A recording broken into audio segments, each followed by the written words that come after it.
Welcome to Tech Startup Stories, hosted by Natalie Binns. This is the podcast that takes you behind the scenes of the B2B startup world. Hi, I'm Natalie Binns, and after many years as a marketing leader in the B2B SaaS industry, I set up Hey Gabby to support startups and scale-ups with their go-to-market and growth needs. I work with so many great founders, and that's led me to want to hear their stories and share them with others. And that's why I set up this podcast. So let's get into this week's podcast. Hi, everyone. Welcome to this week's podcast. This week, I'm speaking with Oyin, who is the founder and CEO of Niyo Labs. Welcome to the podcast. Thank you so much for having me. You're very I'm welcome. excited to have a chat. Absolutely. And I think we've been trying to get this meeting on the calendar for quite some time now. So I'm really, really pleased that we got it in. Thank you. Thank you for having me, and thanks for your patience. So I'm guessing you have been juggling a lot of things. I know that the business is a group of companies and that Niyo Labs is a Yeah. part of that group. Tell us a little bit more about that. Yeah, so Niyo is a group of companies that is focused on economically empowering the most underrepresented groups through building technologies. So we have two companies. We've got Niyo Hair and Beauty, which is our AI-powered salons and fleets. That's also kind of paired with an AI co-pilot for hair. But we also have Niyo Labs. Niyo Labs is our upskilling organization that's all about how do we use gamified technology to enable people to be upskilled and get into organizations. So you've got a number of different companies. You're the founder of all of those. How do you balance your time? Because I know that you probably have a great team around you. But how do you switch from, Niyo Labs to other things in different industries? I think my thing really is that we serve across the companies, we serve the same audience. And actually, working on both companies feels natural because most of the time when you're speaking to, like, most of the time when you're, you know, building a company, you're trying to think about how do our users care about us? How do we want to talk to our users? How do we make sure that we align with our users? We have the same users across the different companies. And so it's a lot easier that way. I guess what makes it difficult is that the operations are very different, right? Because in an education company, the operations is very much programmatic. It's very much, this, that, and that. Whilst with a beauty company, the operations are completely different. And so how I split my time is really most of my time just goes on to the education business, Niyo Labs, at this very moment. And I almost treat the hair and beauty business um as a side business until I kind of, I'm equipped or I have the capacity to have senior management teams in both organizations. Got it. Got it. So tell us a bit more about how you got started out with Niyo Labs. So actually, Niyo Labs started out very organically. My story really was when I was 14 or 13 rather, I moved from Nigeria to the UK. Um, and there was no one to braid me and my sister's hair. So I started braiding me and my sister's hair. And then my mom became my marketeer. And I basically grew um my clients from literally my sister and I to over 1,000 people. Wow. And what happened was a lot of these women that would sit in my chair would ask me for business advice, career advice, and I would just kind of give them what I knew. And then they just kept flooding back. So we decided to run an event called Beyond Hair at the time, where I wanted these women to leave me alone. And I said, you know what, you guys can get all the career advice from experts. And from that point, people really loved the event. And that Beyond Hair event is now what we call Neo Fest, which is like our yearly kind of festival that we use to gather our audience. And so from that point, we kind of kept doing those events because there was so much demand for it. And then one of the events, we decided to hold a coding workshop because again, that was the ask. And from that point, we needed to actually build a program from this. So we built a program at the time called the Black Coder Bootcamp. We had 50 Black women on that program, and since then, it's just kind of evolved into its own beast of business, and we had so much kind of insights and so much support. So we've been running education programs, started off with boot camps. Now we're kind of innovating the approach to upskilling. And now we've upskilled over 1,000 women in the last 5 years via boot camps. Now we're going directly down the path of a pipeline approach from sprint courses all the way to like one-to-one boot camps through technology. So yeah, that's how it started. It was very accidental, very organic for us to get here. Yeah. I love that story. And I think it's interesting. I mean, firstly, wow, you were working from a very early age and seeing great successes. But how amazing that people were coming to you at that early age and asking you for business advice. It just shows the tenacity that you've had from such an early age. But moving on to that progression into giving back to the community and not just kind of saying, leave me alone, but let me solve a problem, and let me create an environment where people can learn and can get the skills. I mean, that's just incredible. hmm Yeah, thank you so much. I mean, it's for me, it's a case of I see that every time I'm with a person, I always think of how can I be of service to that person. So naturally, I'd never want to leave someone with a problem. I'm a problem solver. And one thing I didn't mention is that aside from like, you know, braiding hair when I was younger, I was very much an activist. I was always looking out for problems in my area. I did the women's rights stuff at a very young age. And so for me, the community that I had kind of built, it was very important that if I was doing the activist work, I needed to make sure that I was actually, you know, um, bringing solutions to the problems that people brought to me.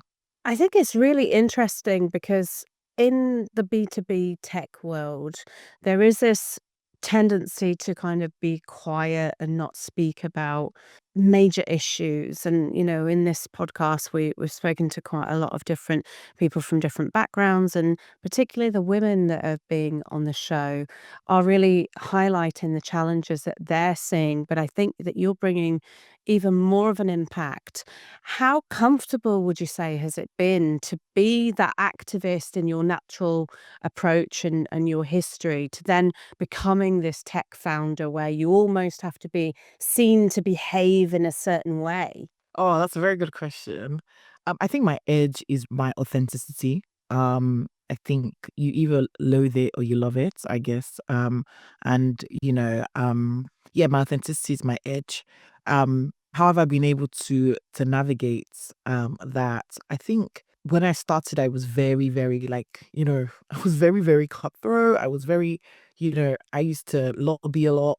But now I've actually known how to like use that energy to actually make change in smaller rooms. So you wouldn't see me out as much as before. I used to do a lot of protests back in the day, but actually I use those skills to essentially advocate for change, and I do it in a way that brings the other party into the picture. Because at the end of the day, all of us humans have one common ground, and that common ground is we share stories. There's some certain stories I might share with you that you probably could relate with. But actually, how do we find that common ground? It's never about us against you, which is obviously something I didn't necessarily have the skills of when I was a lot younger. But now I'm actually always like, okay, the fact I'm talking to you, or the fact that you're giving me reception, means that there is something about me that you want to engage with, and you actually see that there is a solution that I can bring.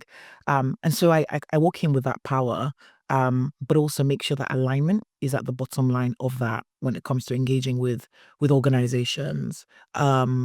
So yes, that's my answer to that question. So I think honestly, storytelling is a great way to connect with people, and it's interesting, you know, in the current political climate, we're seeing protests all over the world at the moment. There's just so much going on, and there's a lot of argument to say, well, do protests actually do anything? And I think it's really interesting that you talk about making active change. And I think there almost needs to be both. There does need to be continued, protests, peaceful protests that go out, that highlight that people really believe in these issues, but also being able to make these active changes are key.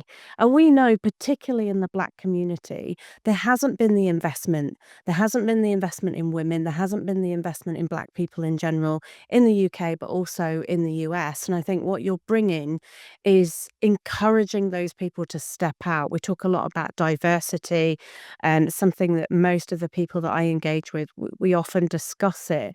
And how do you think it's important for other um, founders to, take a punt and bring in people from different backgrounds to add more diversity into their business? I think that the workforce needs to mirror our population. That's the bottom line. Now, obviously, that's very simplistic. It takes a lot more. It's a lot more complex than that because of historical disparities as well as historical, um, inequities as well. And so that's kind of why organizations like mine, like Neo Labs, exist. How do we bridge those gaps? How do we essentially upskill those people so that they are actually ready for the workforce? Um, in terms of like founders who need to think about diversity, I think less. It's not just about diversity. It's about diversity, equity, and belonging. So you can say, do you know what? I want to bring in more black people, more black women, more women. More women of color. Like more people from low socioeconomic backgrounds. You could keep going and going. Um, but if your agenda is just because you want to look like you are doing well and you're doing good, then actually it ends there. And actually, you find that the attrition rate in your organization will be much higher because those people wouldn't stay because they don't feel like they belong. And so there's a lot more work that needs to be done when it comes to bringing those people in and actually learning to embrace those people. Um, but also those people also learning the culture of the organization and making sure that there's that kind of culture fit. And belonging really for me is how is that person being valued despite their differences? Even in my organization, a black-led organization, I'm a black woman. I always have to think about diversity, even amongst where naturally, because I'm a black woman, a lot of other black people feel like they can apply to come and work in my organization and they feel safe. But even within that, within like majority black staff, I still have to think about diversity, equity, and belonging because black people, although we have the same color of skin, we come from diverse backgrounds. But I feel like society is not even there yet to even start to think about what that even means. So a black Nigerian woman, has different cultures, different ways of speaking, different approaches to a black Jamaican woman, different cultures. And then there's also further nuances. So if you're a black Nigerian woman that grew up in Nigeria, black Nigerian woman that grew up in the UK, grew up in America, those cultural nuances really exist. And it's very, very complex. And I believe that the way we can actually, um, you know, kind of progress as a society or as a workforce is really, really understanding that, first of all, difference does not necessarily mean um complex. Difference just needs to be celebrated and accepted.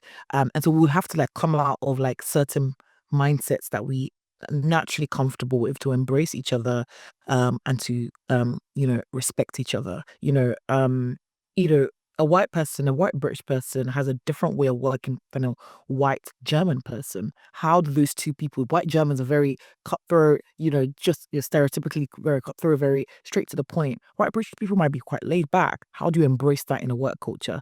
It's something that I think that organizations really need to think about to ensure that people are included, but also they feel like they can belong. And I'd go even further than that. I'm a Myers-Briggs practitioner. So if you take race, gender out of it, everybody has a different way of seeing the world, whether you're a Yes. picture person or into the detail, whether you're somebody that gets your energy from being around people or, being on your own, and whether you see things in a straight line and a methodical way, or whether you're a little bit more spontaneous and it's a little bit all over the place. So everyone has some kind of diversity. Even somebody that looks and seems very similar to you views the world in a different way. So I think that's really, really key. So let's dig into the platform itself.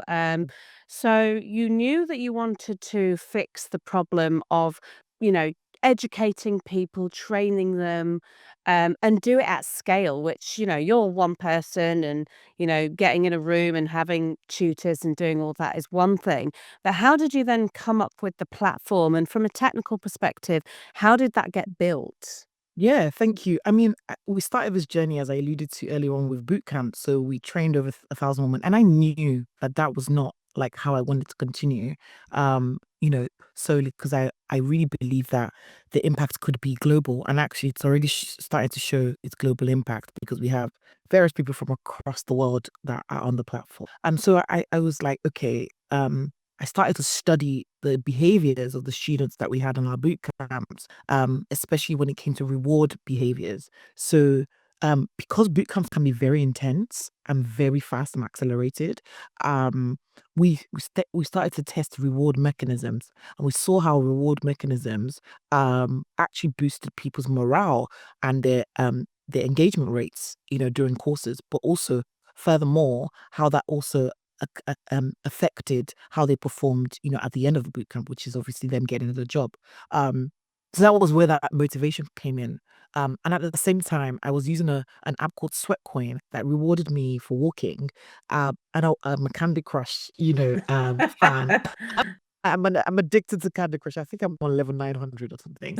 Um, and I was like, I'm not learning anything from Candy Crush. I'm just learning to match sweets together or candy together.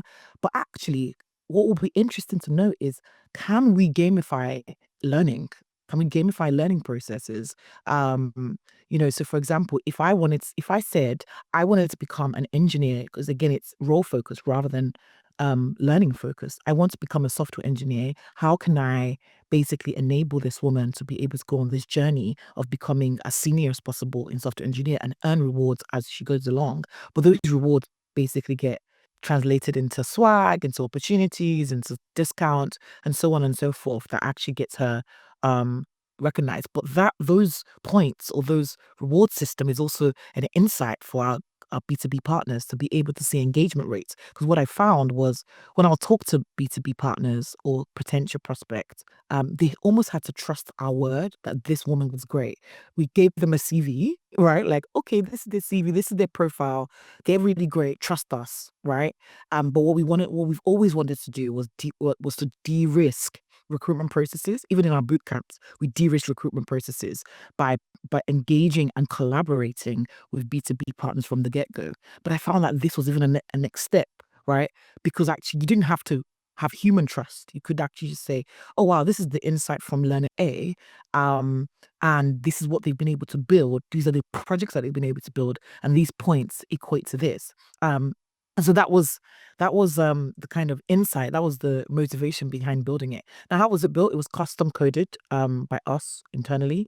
So we used something called the Mern stack to be able to build the platform, and we have some AI elements, so you can actually learn with a friend, a human friend, but you can also learn with AI as well if your friend is not available to learn with you, for example. So there's some of the things that we've done, and also we have some kind of AI tooling in the platform. When you're building a project, you can use some AI tooling to support you in building them. Great. And obviously, the key thing with this is, as much as you're giving back to the community and you're doing so much of that with all of the work that you're doing across the different businesses, but you need to make some money at the end of the day, right? Sure.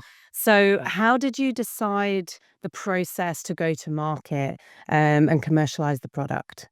Okay, so our go-to-market strategy, because we already had partners through our boot camps, was very similar. Was that, okay, now you don't, it's just literally the same thing. You don't have to, now you can have more student at your disposal, and you can actually see more women, more people from different backgrounds. You can actually engage with them at scale, and we can mentor them at scale. So for us, it was like going back to like those partners that we already had, and then talking about our solution to them. Um, we also have like events and webinars that we use as like marketing strategies, or like ways to engage with the community, both our business to business community, but also our user community, to essentially speak directly to the users. So that was our go-to-market strategy, majorly to do with community engagement, webinars as an event, as like a way of drawing people in. And then lastly, recruitment sessions. So, I know that you sell both to the education industry and also direct to businesses. Yeah. What has been your experience of getting into those businesses? I know you've sold to Google, Apple, Meta. You've got some really big names on your website, so you've obviously really been able to show them value. Yeah, I mean, It's been very tough. B2B is tough. B2B is very, very tough. I think one of our advantages was when we launched the boot camps, we had a massive press. Like it was, we literally got contacted by the BBC News, and we had a lot of press. We won Apple's what's the word? Um, App Store's page for a whole month. We were on the metro, and so that caused a lot of inbound what's the word? Kind of contact. So we really maximized that time to really, really kind of engage with B2B, but also relationship building, making sure that we're in like vendor supplier meetings, um, and so on, and engaging people at this like the smallest level, to be able to kind of like add as much value to them. Um, so that's kind of like what our trick has been the PR push, or I wouldn't even call it a push. It was a PR blessing, I like to say at the time, um, and that has been what has essentially enabled us to be kind of visible, I guess, to B2B, because it kind of reduced the selling time, the buying cycle, because B2B buying cycle can be very, very long. Mm. Um, yeah, if you're not careful. Um, and then I learned a lot from that exercise, of knowing like, okay, who was the ICP, who were the economic buyers, right? Were the technical buyers, and how do I essentially engage with those different stakeholders to move the dial together? I also learned about, although someone can be the ultimate decision maker, it's very important to make sure that you are talking to the economic buyer. So if I could talk to the CEO of Google, but they're gonna still drop it down to who they've delegated that power to. How do I make sure that my relationship with those different stakeholders are consistent? Mm, mm. So from an early passion of hair and beauty right the way up to being a tech founder, that's quite a leap. And it seems that you've obviously taken that leap organically. What have been your biggest challenges in sort of Neo Labs and the creation? So we 1 year we grew by 500%. Oh wow. Crazy, right? Because yeah, like we didn't see it coming. We grew by 500% in 1 year. And so we grew very fast and very quickly. Um, that also meant that we hired very quickly as well. And one of the challenges is hiring the wrong. So I had a really passionate and creative team. You can probably see that from like, how we present ourselves. And I love that. But what I found out was our main moneymaker at the time was our B2G stuff before we started to get some B2B stuff in. Those don't require much creativity, shall I say. They require actually compliance. They require quality work. Like you need to, think about things from like a quality improvement perspective, quality improvement cycles, the paperwork, the bureaucratic stuff. We didn't have that, you know. And I think that really, really was a big challenge for us because I couldn't find people who were willing to join the company, who were actually in those different spaces, those compliance spaces. I had to train people up. So yeah, for me, it was like not hiring the right people, for the model that we were building at. So that's what been one of my challenges. Another challenge as well is that this has been bootstrapped, actually. So you can like so cash flow has been so it's been challenging, especially when you're working with B2B, because you almost have to have the cash capacity to be able to run a project with them. So yeah, so like raising enough investment on time. We did raise one round from an impact investor, but actually we should have raised a lot more to be able to allow us to kind of run through. So yeah. So you've been bootstrapped. Are you going to continue to be bootstrapped, do you think, or do you think you'll go for more funding? Oh, someone asked me this a few days ago. I would prefer to be as bootstrapped as possible. Like, I would really prefer, because I find that inve going for funding and investment can be a distraction to the business sometimes. And I'm really passionate about the business rather than just kind of. So I would really like to be bootstrapped, but I welcome investors' conversations that are the right fit. Mostly looking for impact investors who want to do some sort of revenue share models. that's the type of investors I welcome for Niyo Labs at the moment. I don't think I would take on equity just yet. I don't know. But yeah, this is more of like a legacy business that I want to keep building. Absolutely. Now, obviously, you are quite the inspiration for Black women, women in general, and people within your community. If you were to give advice to people that are thinking of starting their own tech business or becoming a founder, what advice would you give them based on all these years of experience that you've had? My advice, if you want to start your own tech business, is almost start as you mean to finish. I mean, that's something that I didn't have I guess, the knowledge or the capacity to understand when I first started, because as you can tell, it was very organic. So if you can start as you mean to finish, so almost walk your way, work backward and say, do you know what, like, what do I want to achieve at exit point? And then make sure that you're building from a place of exit is what I would probably say. But then again, this is like, black and white, what's the word? Advice. So not all of our journeys is going to be that straightforward, is going to be that linear. A lot of our journeys actually is going to be like zigzag, you know.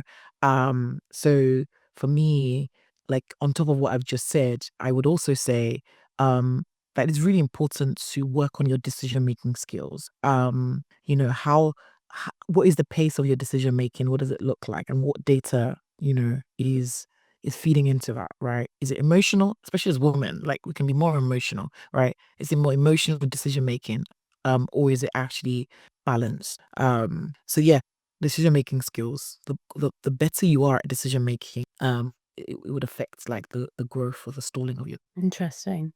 So, what's your vision for Neo Labs moving forward? So my vision for Neo Lab specifically moving forward, I have a goal to upskill the next 10 million Earth citizens by 2030.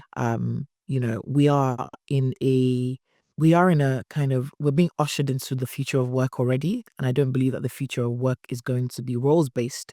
I believe it's going to be very skills based. So I believe that I want to kind of equip the next generation of human beings to be prepared for a skills based workforce. So yeah, how do I get the next 10 million people to kind of think about things from that? Great. And in terms of what it looks like for the next couple of years, what's going to happen with the business over the next year or so, do you think? So over the next year, we're going to be continuing on to build up user acquisition onto our platform. Grow our users as well as expand our B2B partners. So we have a goal of getting at least 30 partners, to be engaged on the platform over the next 2 years, whilst also kind of getting like 10,000 people, 10,000 women specifically, this year on the platform. We're 2,000 in already. So we have 8,000 to go. Once we get to the 10,000 women, then we would kind of continue to expand from there. Fantastic. It's been an absolute pleasure speaking with you today. Thank you so much for your time. Thank you so much, Natalie, for having me. Appreciate it. You're welcome. That's it for this episode of Tech Startup Stories. Have a story you'd like us to share or a topic you'd want to cover? Reach out and we'd love to hear from you. Until next time, take care.